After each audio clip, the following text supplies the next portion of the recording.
Bonjour les amis, on est le 21 mai, mardi, devant le ministère des Armées à Paris, dans le 15e métro Ballard. Il y a un rassemblement, soutien au peuple palestinien. On va vous partager cette vidéo.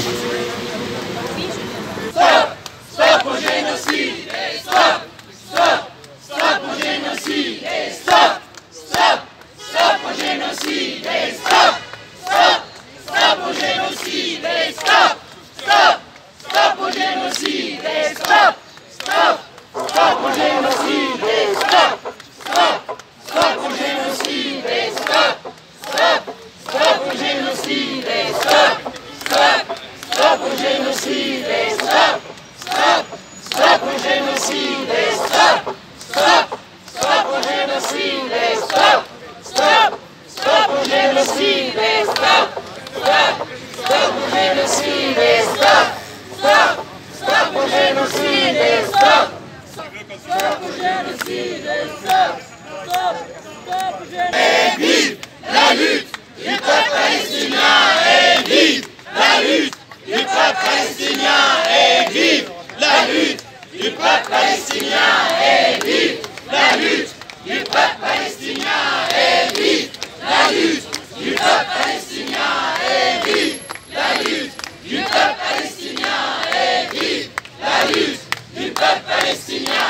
Et vive la lutte du peuple palestinien! Et vive la lutte! Et vive la lutte du peuple palestinien! Et vive la lutte du peuple palestinien! Et vive la lutte du peuple palestinien! Et vive la lutte du peuple palestinien! Et vive la lutte du peuple palestinien! C'est un génocide, non ce n'est pas une guerre! C'est un génocide, non c'est pas une guerre! C'est un génocide, non c'est pas une guerre! C'est un génocide, non c'est pas une guerre!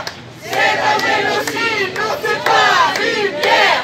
C'est un génocide, non c'est pas une guerre! C'est un génocide, non c'est pas une guerre! C'est un génocide, non c'est pas une guerre! Maintenant, je vais faire la parole à Jacques pour la FPS. Merci d'écouter.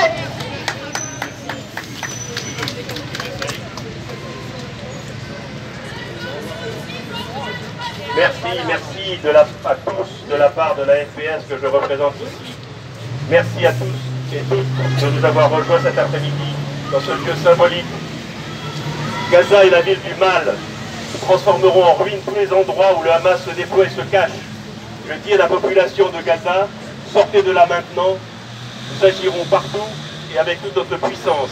Qui a dit cela haut et fort? Benyamin Netanyahou. Après avoir rendu, et un autre de ses acolytes, après avoir rendu la partie nord de la bande de Gaza inhabitable, la campagne durera encore des mois et inclura la partie sud de la bande. C'est le ministre de la Défense, Yoav Gallant, qui disait cela dès la mi-octobre 2023, confiant dans la force guerrière brutale d'Israël. Il n'y a pas de civils innocents à Gaza, ajoutait le président Herzog. Pas un pour racheter l'autre. Ils étaient et sont tous d'accord, aujourd'hui encore. Tous, ils ont tous à la bouche la vengeance, la mort, l'écrasement des Palestiniens de Gaza et aussi de Cisjordanie. Et le massacre a continué, organisé, obstiné, chaque jour, depuis 7 mois, ciblant des civils désarmés et fuyant de ça, de là, des civils affamés par le blocage par Israël des convois humanitaires innombrables qui attendent, et parfois attaqués et brûlés par des colons. Plus de 35 000 morts, dont 80% de civils, des femmes et des enfants, et des gens qui se traînent mourant de faim. Et les Américains complices prétendent se dédouaner en construisant une jetée artificielle, ridicule ersatz et alibi d'une pseudo-aide humanitaire pour juste empêcher de mourir. Et les Israéliens placeronnent, forts d'une complicité occidentale innommable, faite de déclarations sans actes. Mais une grande nouvelle est tombée hier, 20 mai. Serait-ce la fin de l'impunité? Le début de la justice. Le procureur de la Cour pénale internationale, Karim Khan, a déclaré avoir réclamé, mais ils ne sont pas encore effectifs, des mandats d'arrêt contre Benjamin Netanyahou et son ministre de la Défense, Yoav Gallant, pour des crimes tels que, je cite, le fait d'affamer délibérément des civils. Je cite encore, homicide intentionnel et extermination ou meurtre, en lien avec l'opération israélienne à Gaza. Karim Khan a demandé aussi des mandats contre 3 hauts dirigeants du Hamas, Ismaël Haniyeh, Mohamed Deif et Yahya Sinouar, pour notamment extermination, viol et autres formes de violence sexuelle et prise d'otages en tant que crime de guerre. Autre miracle annoncé dès hier, qui nous réjouit enfin, alors que les États-Unis dénoncent la décision du procureur comme scandaleuse, je cite, la France, elle, soutient la Cour pénale internationale, son indépendance, je cite encore, et la lutte contre l'impunité dans toutes les situations. Écrit dans un communiqué parfait publié dans la nuit d'hier, le ministère de l'Europe et des Affaires étrangères français à propos de ces mandats d'arrêt.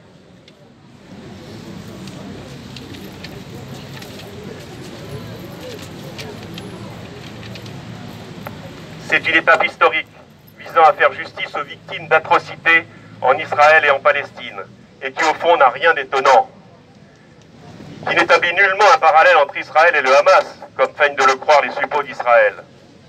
Mais est-ce la fin de l'impunité pour Israël et les États qui le soutiennent, essentiellement l'Europe et les États-Unis? Non, car la Cour pénale internationale ne dispose d'aucune force de coercition. Si les juges de la Cour décident d'émettre le mandat d'arrêt contre Benjamin Netanyahou, cela signifie que, en théorie, n'importe lequel des 124 États membres de ce tribunal, dont le nôtre, serait obligé de l'arrêter s'il se rendait sur leur territoire. Et même si le mandat pourrait compliquer certains déplacements de M. Netanyahou, la Cour pénale internationale ne dispose d'aucune force de police pour faire appliquer ces mandats et s'appuie sur la volonté de ses États membres de jouer le jeu. Il faut que les autorités françaises en prennent acte. Il nous faut donc rester vigilants et contraindre la France à jouer le jeu. C'est à nous, ici et maintenant, de le faire. Car n'oublions pas qu'en ce moment même, la Cisjordanie aussi est bâillonnée, quadrillée par des colons fanatiques protégés par l'armée israélienne et l'objet de raids meurtriers répétés comme ce matin même à Jenin, une fois de plus. Il faut donc soutenir les actions fortes et courageuses de Stop Arming Israël, car seules les opinions publiques feront fléchir des États complaisants, voire complices, comme le nôtre. Il faut demander qu'Israël ne parade pas au salon Rosatori avec des armes expérimentées sur les Palestiniens. Et une urgence absolue, arrêter la fourniture d'armes de guerre et de contrôle dits sécuritaires des populations palestiniennes. Ces armes ou ces composants qu'on nous présente comme la fierté de notre technologie et de notre industrie tuent nos amis palestiniens et palestiniennes. La FPS, qui défend le droit et celui de la Palestine à l'autodétermination, est heureuse de s'associer comme aujourd'hui, et hier et demain, au mouvement unitaire lancé à l'occasion du salon Rosatori, vitrine de 72 vendeurs d'armes israéliens qui s'ouvre dans quelques semaines. Heureuse de travailler avec toutes les associations militantes impliquées, présentes ici, sur le terrain. Cette action en ce moment de Stop Arming Israël est clairement stratégique. Le peuple palestinien tient bon et résiste. Il doit nous trouver encore et toujours mobilisés à ses côtés pour arrêter la fourniture de ces armes qui le tuent. Vive la Palestine! Vive la Palestine! Bravo!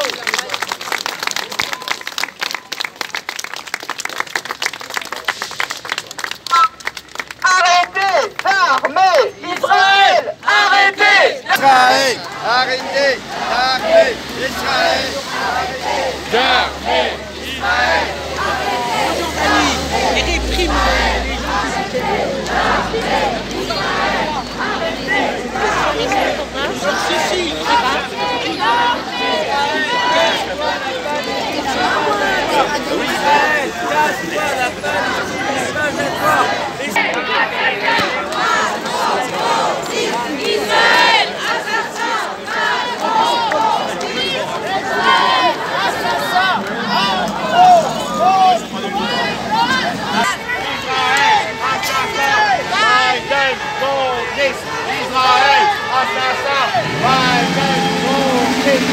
Israël, assassin, Biden, complice, Israël, assassin, Biden, complice, Israël, assassin, Biden, complice, Israël, assassin, Israël, assassin, Biden, complice, Israël, en fait, le sioniste.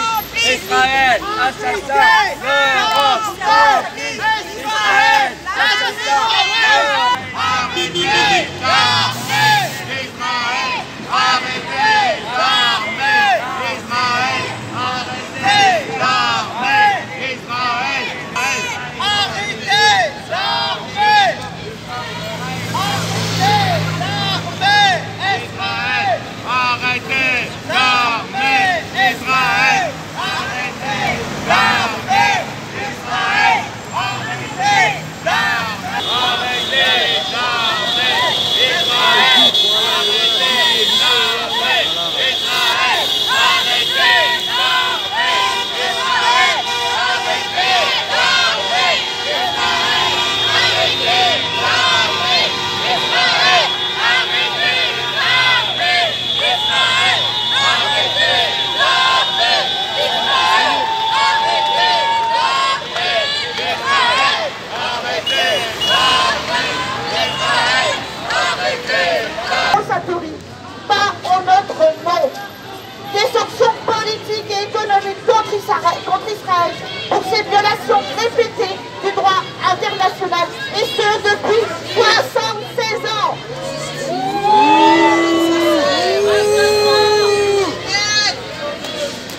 Total soutien à la décision de la CPI qui aujourd'hui prend une décision symbolique, hautement symbolique, de poursuivre Netanyahou et ses acolytes. Une décision qui salue, qui remet de l'humanité et qui va lutter contre l'impunité. Merci à tous d'être là. Bravo à tous. Merci à Thomas. Merci à vous.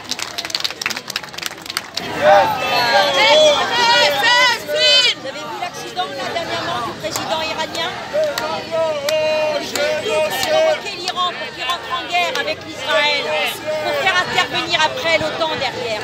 Sauf que Poutine est en train de dire à l'Iran, allez-y contre moi, serrez les dents. Il ne répondait pas. Voilà, j'avais à dire. Merci. Tiens.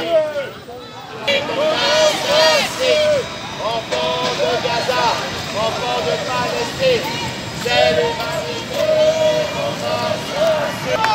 Palestine, c'est l'humanité qu'on a cherché. Enfants de Gaza, enfants de Palestine, c'est l'humanité qu'on a cherché. Arrêtez le génocide! Netanyahou criminel!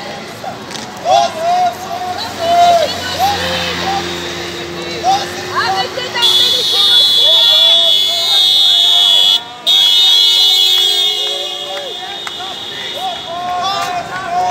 Stoppez le génocide! Arrêtez d'armer les génocidaires! Angola contre Diamant! Netanyahou, assassin, Netanyahou, On avait dit plus jamais ça! Netanyahou,